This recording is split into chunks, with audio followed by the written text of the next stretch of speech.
நடைபெறும் கல்வி வளர்ச்சி நாள் மற்றும் மாண்புகள் வள்ளுவன் இலக்கிய மன்ற விழாவிற்கு அனைவரையும் மனமகிழ்ச்சியுடன் வரவேற்கிறோம். நமது பள்ளி நிறுவன தந்தை டாக்டர் ஜே அருள்ராஜ் அவர்களின் ஆசியோடு இப்பள்ளியை நடத்தி வரும் வளாக தலைமை சகோதரி எமல்டா அவர்களையும் அன்புடன் வரவேற்கிறோம். நமது பள்ளியில் பயிலும் மாணவ செல்வங்களின் வளர்ச்சிக்காக கல்வி வளர்ச்சிக்காக அயராது உழைத்து வரும் நம் பள்ளியின் முதல்வர் திரு வினோய் அவர்களையும் துணை முதல்வர் திரு சுரேஷ் அவர்களையும் வருக வருக வரவேற்கிறோம். இவ்விழாவிற்கு வருகை கண்டு நம்மை மகிழ்விக்கும் திரு தெய்வமணி அவர்களையும் அன்புடன் வரவேற்கிறோம். அன்புக்குரிய ஆசிரியர்களுக்கும் அன்பு மாணவ மாணவிகள் அனைவரையும் அன்புடன் வரவேற்கிறோம். இன்றைய விழா கல்வியின் சிறப்பையும் தமிழ் இலக்கியத்தின் உயர்வையும் நமக்கு உணர்த்தும் பயனுள்ள நிகழ்வாக அமைய இறைவனை வேண்டிக் கொண்டு மீண்டும் ஒரு முறை அனைவரையும் வரவேற்கிறோம். நன்றி, வணக்கம்.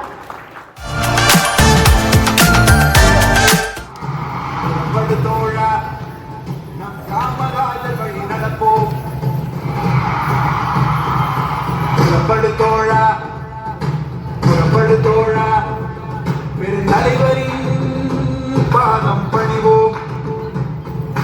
அன்பிவாதியும் இவரே, அன்பின் உருவமும் இவரே, அன்னி மைந்தரும் இவரே, பாரத தாயின் மகனும் இவரே.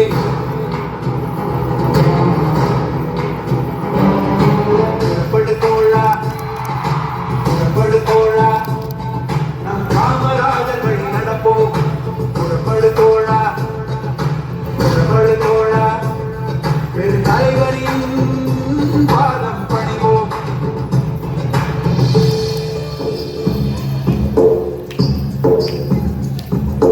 அரியணை ஏறிய 9 ஆண்டும் நடந்தது வழி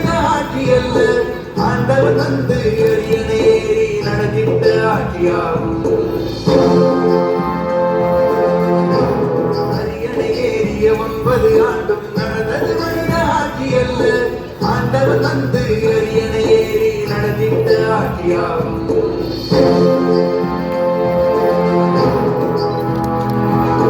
நதிகள் மீது அணைகள் கட்ட பசுமை எங்கும் பரவி நின்றது, தொழில் புரட்சியும் வெற்றி கண்டது. நாளே என்று சொர்க்கமானது, நாளை நோக்கி நடைபோடுவோம் பெருந்தலைவரின் பாதையிலே. புறப்படு தோழா, புறப்படு தோழா, நாம் காமராஜர் வழி நடப்போம். புறப்படு தோழா, புறப்படு தோழா, பெருந்தலைவரின் பாதம் பணிவோம். அன்பின் இவரே, அன்பின் உருவமும் இவரே, அன்பின் மைந்தரும் இவரே, பாரத தாயின் மகனும் இவரே.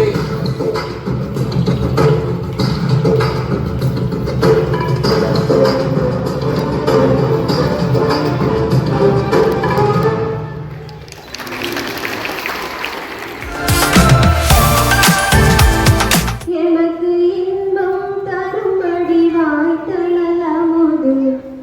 இப்போது நீங்கள் கேட்கவிருக்கும் பாடல் ஒரே எழுத்தின் 9 வடிவங்களை கொண்டு காலமேக புலவரால் பாடப்பட்டது. இது கேட்பதற்கு வேடிக்கையாக இருக்கும், ஆனால் அது அர்த்தமுள்ள அழகான பாடல். அர்த்தம் புரியாமல் கேட்டால் வெறும் ஓசையாக மட்டுமே இருக்கும். முதலில் பாடலை கேட்போம், பிறகு அதன் பொருளை கேட்போம்.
இந்த பாடலின் பொருள், தலைவனை பிரிந்து வாழும் தலைவி அவனுக்கு தூது அனுப்ப நினைக்கிறாள். யாரை அனுப்புவது என்ற குழப்பம் அவளுக்கு. அதுவே இந்த பாடல். தாதி தூதோ தீதோ, பணிப்பெண் மூலமாக தூது சொன்னால் சரியாக இருக்காது. தத்தை தூது ஓதாது, கிளி தூதினை ஒழுங்காக சொல்லாது. தூதி தூது ஒத்தித்த தூதரே, தோழி மூலமாக தூது சொன்னால் தூது தாமதமாகிவிடும். தாது ஒத்த துத்தி தத்தாரே, பூவில் இருக்கும் மகரந்தம் போன்ற தேமல் என் மேனில் படராது. துதி துத்தே தொத்தீது, ஆண்டவனை துதித்து வணங்குவதும் இப்போது உதவாது. தித்தித்தது ஓதி திரி, தித்திக்கும் அவன் பெயரை மனதிற்குள் ஓயாமல் சொல்வதுதான் ஒரே வழி. இதுதான் பாடலின் பொருள். பொருள் சுவையோடு இப்பாடலை மீண்டும் ஒருமுறை கேட்போம்.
தகர வரிசையில் மற்றொரு பாடல் எழுதியுள்ளார். ஒரு அரசன் தன் நாட்டை எவ்வாறு காலமறிந்து காக்க வேண்டும் என்பதை அதில் கூறியிருப்பார். முதலில் பாடலை கேட்போமா?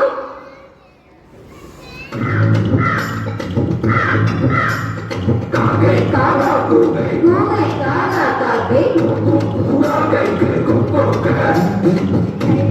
கைகைக்கு காக்கைக்கு கைகை காக்கா காக்கை காக்கா கூகை கொக்குக்கு காக்கைக்கு கொக்கொக்க கைகைக்கு காக்கைக்கு கைகை காக்கா காக்கைக்கு ஆகாத கூகை கூகைக்கு ஆகாத காக்கை. அதாவது காக்கைக்கும் கூகைக்கும் பகை. ஆந்தை இரவில் காக்கையை வென்றுவிடும், காக்கை ஆந்தையால் பகலில் வென்றுவிடும். அதாவது காக்கை வலிமை குறைந்தது, கூகை வலிமை மிகுந்தது.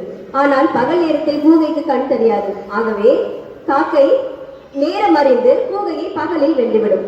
ஒரு அரசன் தன்னுடைய நாட்டை காக்க வேண்டும் என்றால் காலம் அறிந்து காக்க வேண்டும் என்பதை இந்த பாடலின் பொருள். அடுத்து கோகுக்கு காக்கைக்கு கொக்கொக்க. அதாவது கொக்கு மீனை பிடிப்பதற்காக சிலையாக நின்று கொண்டிருக்கும். மீனை பார்த்தவுடன் தனக்கு ஏற்ற காலம் வந்தவுடன் சடார் என்று மீனை பிடித்துவிடும். அதுபோல அரசனும் காலமறிந்து தன்னுடைய நாட்டை காக்க வேண்டும் என்று காலமேக புலவர் கூறியிருக்கிறார்.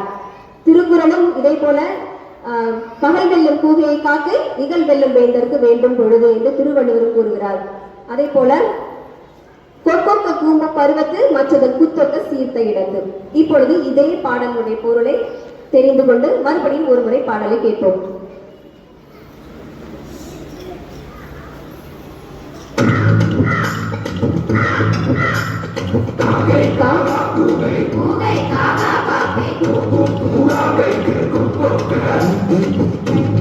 கைகைக்கு காக்கைக்கு கைகை காக்கா காக்கை காக்கா கூகை கூகை காக்கா காக்கை கொக்கு காக்கைக்கு கொக்கொக்க கைகைக்கு காக்கைக்கு கைகை காக்கா. பாடலை கேட்டு சுவைத்தீர்களா? நன்றி.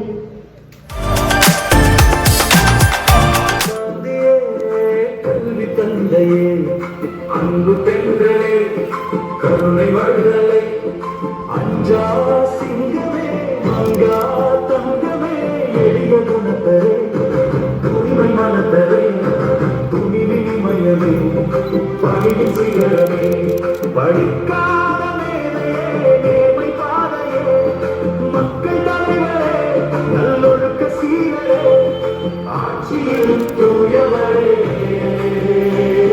சரித்திர நாயகரே. நம்மோட முதல் குறிக்கோள் நாட்டில் வறுமையை ஒழிக்கணும், அறியாமையை போக்கணும். ஒரு நாட்டில் பாதி ஜனம் படிப்பறிவு இல்லாமல் இருந்தாங்கன்னா அந்த நாடு உருப்பிடுமான்னு இதுக்காகத்தான் நாடு முழுக்க 50,000 பள்ளிக்கூடங்களை திறந்து வைக்கணும்னு திட்டம் போட்டிருக்கோம். சின்ன பிள்ளைங்க எவ்வளவு தூரம் நடப்பீங்க? 10 பரவாயில்ல நடப்பீங்க. கஷ்டப்பட்டு 15 பரவாயில்ல நடப்பீங்க. அதுக்கு மேல அதிக தூரம் உங்களை நடக்க விட்டா களத்துல தூக்கிட மாட்டீங்க. அப்புறம் எப்படி படிக்க முடியும்னு. அதனாலதான் 1 மைலுக்கு ஒரு ஆரம்ப பள்ளி, 3 மைலுக்கு ஒரு இடைநிலை பள்ளி, 5 மைலுக்கு ஒரு உயர்நிலை பள்ளி இருக்கணும்னு திட்டம் வச்சிருக்கோம். முடியும், நம்மளால முடியும். ஒவ்வொரு கிராமத்திலையும் இதை செயல்படுத்தணும்னு. நன்றி. இப்பொழுது தேசிய கீதம் பாடுவோம்.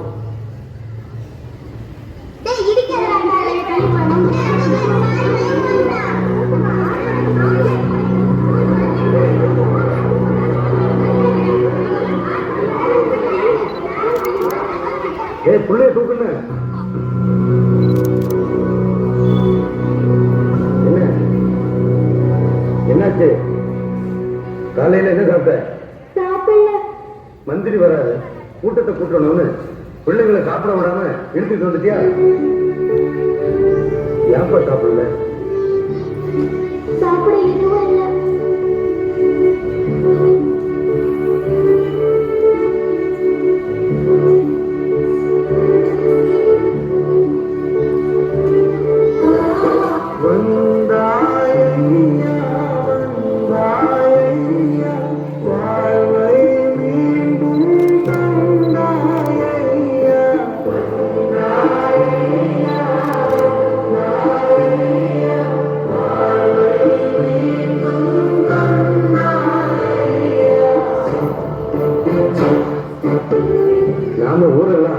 பள்ளிக்கூடத்தை திறக்கலாம்.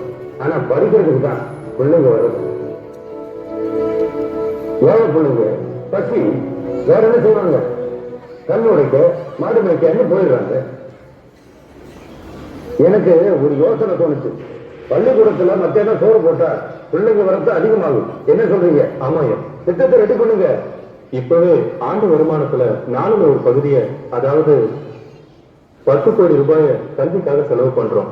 இத இன்னும் அதிகப்படுத்தணும்னா புதுசா வரிகள் விதிக்கிறத தவிர வேற வழியே கிடையாது.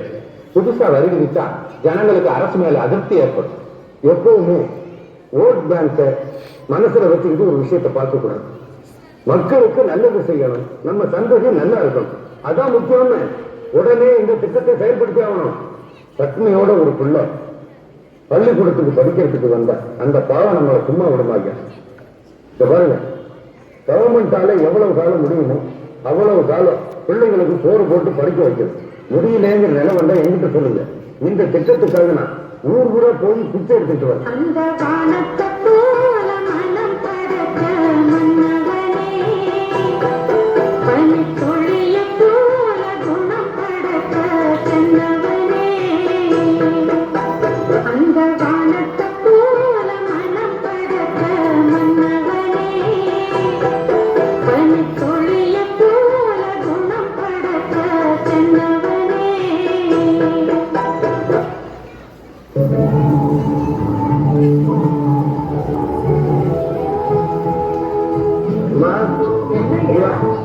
பைப்பு புதுசா இருக்க, பஞ்சாயத்து போர்டுல பணம் கட்டி எடுத்தியா?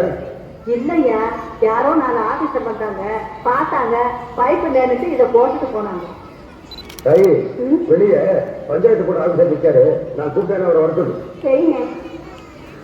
நீ யாருக்கிட்டையாவது எங்க வீட்டுல பைப்பு போடுங்கன்னு சொன்னியா? இல்லையா, யாருக்கிட்டையும் சொல்லல. நீ மந்திரி ஆனதும் அவங்களா போட்டுட்டு போயிட்டாங்க. ஐயா வணக்கம், கூப்பிட்டீங்களா? இந்த பைப் கனெக்ஷன் என்ன உங்க ஏற்பாடா? அம்மா தெருக்குழாயில தண்ணி பிடிக்கிறத பார்த்தையா? அதான் எங்க அம்மா மட்டுமா? தெருக்குழாயில எத்தனை பேர் தண்ணி பிடிக்காங்க? அத்தனை பேருக்கு நீங்க ஓட்டு பைப் போட்டு கொடுப்பீங்களா? சிஎம் ரூட்ல ஓட்டு பைப் எடுத்தா அதை பார்த்து இந்த ஊர் பிரசிடென்ட் ஓட்டு பைப் எடுப்போம். அதை பார்த்து ஆபீஸ் டூர் செய்வோம். இப்படி எல்லாரும் செஞ்சா நாட்டு சொத்தெல்லாம் கொள்ள போயிடாதான். நீங்க என்ன செய்வீங்களோ ஏது செய்வீங்களோ எனக்கு தெரியாது. இன்னும் 5 நிமிஷத்துல இதை உடச்சி எடுத்துக்கிட்டு போறீங்க. சொல்லிட்டேன். கொண்டு வந்து பாசம் கலவே போனாலும் வாழ்ந்திடும் ராசா கண்ணிலே நீராட கஞ்சனோ போராட புத்தரே ஆயிரம் பூ சிரிச்சிடு ராசா. சார் அப்புறம் ஊர் விஷயம் ஒண்ணும் சொல்லலையே. உங்க ஆட்சி நாட்டுக்கு என்ன குறை இருக்க போகுது? விருது பெட்டி விருதுநகர் ஆயிடுச்சு. அம்மாவை பார்த்தேன். என்ன சொல்லிவிட்டா? அனுப்புற பணம் பத்தலையா, கூட கொஞ்சம் சேர்த்து அனுப்ப சொன்னாங்க. இது நல்ல கதையா இருக்கு. சிஎம் ஆகிறதுக்கு முன்னாடி 50 ரூபா அனுப்பிட்டேன். சிஎம் ஆனதுக்கு அப்புறம் 100, 120 அனுப்புறேன். இது பத்தலையாமா? வேற என்ன சொன்ன? ஒரு போர்வை வேணுமா? அப்புறம் அப்புறம் ஒரு ஃபேன் வேணுமா? இது நல்லா இருக்கு. குளிர் தானே போர்வை இருக்கா? வெறும் ஃபேன் இருக்கு. நைட்ல குளிர் இருந்தா பகல்ல வைக்க இருக்காதா? சரி சரி, போர்வை இப்போ வாங்குவோம், ஃபேனு பிறகு பார்க்கலாம். அது சரி, 3 பேருக்கு சாப்பாடு இருக்கா? இருக்குங்க. சைவம் சாப்பிட்டு அழுத்து போச்சு, அசைவம் ஏதாவது செய்யலாமா? செய்யலாங்க. 3 முட்டை வாங்கிட்டு வா. சரிங்க. என்ன இது சிஎம் வீட்டு அசைவம்னா கோழி கடை அது இதுன்னு தடப்படதான் இருக்குன்னு பார்த்தா வெறும் முட்டை தானா? மட்டன் சிக்கன் வாங்கினா நம்ம சம்பளம் கட்டுப்படி ஆகாது. ஏதோ துட்ட மிச்சம் பண்ணா ஏழை குழந்தைங்க படிப்புக்கு கொடுக்கலாம். இங்க அசைவம்னா முட்டை தான்.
வழியாக அவர் செய்த முக்கிய சாதனைகளாக கிராமப்புற குழந்தைகள் நீண்ட தூரம் நடக்கக்கூடாது என்பதற்காக ஒவ்வொரு கிராமத்திலும் ஒவ்வொரு தொடக்கப்பள்ளிகளை திறந்தார்.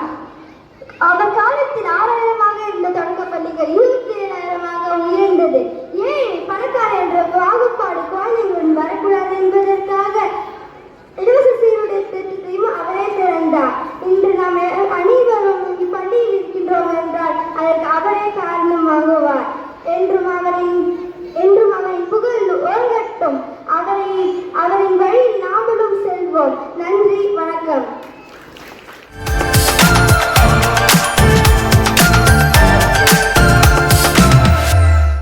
தெல்லமுதாய் தெல்லமுதின் மேலான முத்தி கனியே, என் முத்தமிழே, உமக்கு என் முதற்கண் வணக்கம். பெருந்தலைவர் காமராஜர் பிறந்தநாள் விழா கல்வி வளர்ச்சி நாள் விழாவாக கொண்டாடி கொண்டிருக்கிறோம்.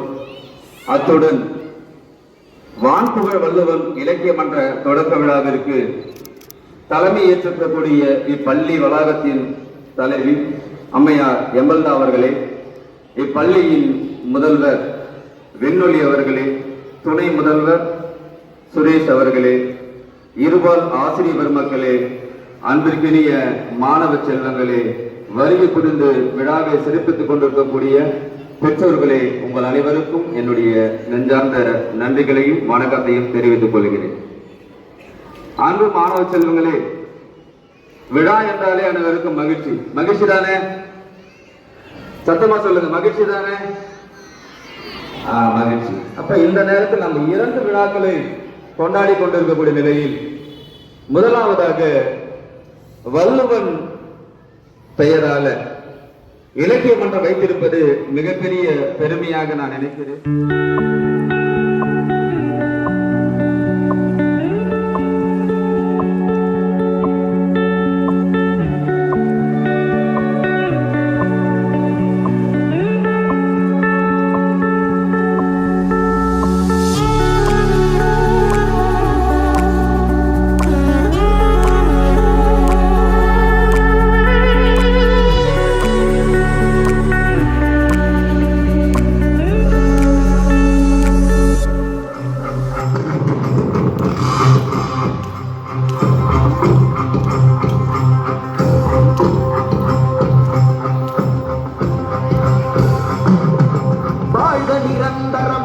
தமிழ் மொழி வாழிய வாழியவே, வானமளந்ததனை துமளந்திடும் பன்மொழி வாழியவே, ஏகடன் வைப்பினும் தன்மனம் வீசி இசை கொண்டு வாழியவே, எங்கள் தமிழ் மொழி என்றும் வாழியவே, வாழ்க நிரந்தரம் வாழ்க தமிழ் மொழி வாழிய வாழியவே, வானமளந்ததனை துமளந்திடும் பன்மொழி வாழியவே, ஏகடன் வைப்பினும் தன்மனம் வீசி இசை கொண்டு வாழியவே, எங்கள் தமிழ் மொழி என்றும் வாழியவே.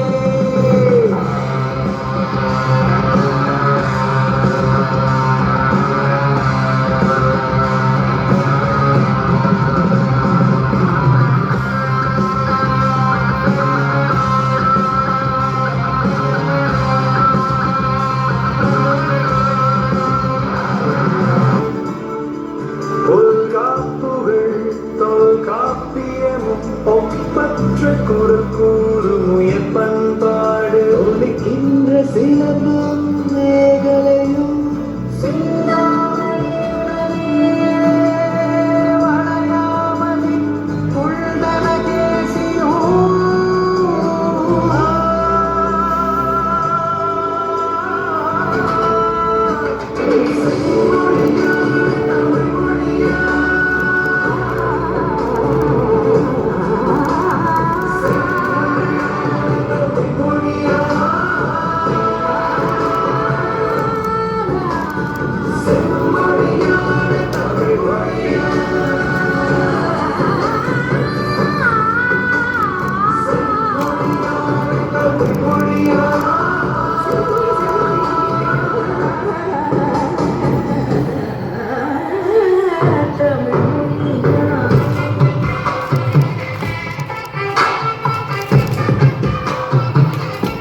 எத்தனையோ ஆயிரம் கவிதைகளை வாழ்ந்தது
பிறந்த நாளான கல்வி வளர்ச்சி நாள் மற்றும் வான்புகழ் வள்ளுவர் இலக்கிய மன்ற விழா மிகவும் சிறப்பாக நடைபெற்றது.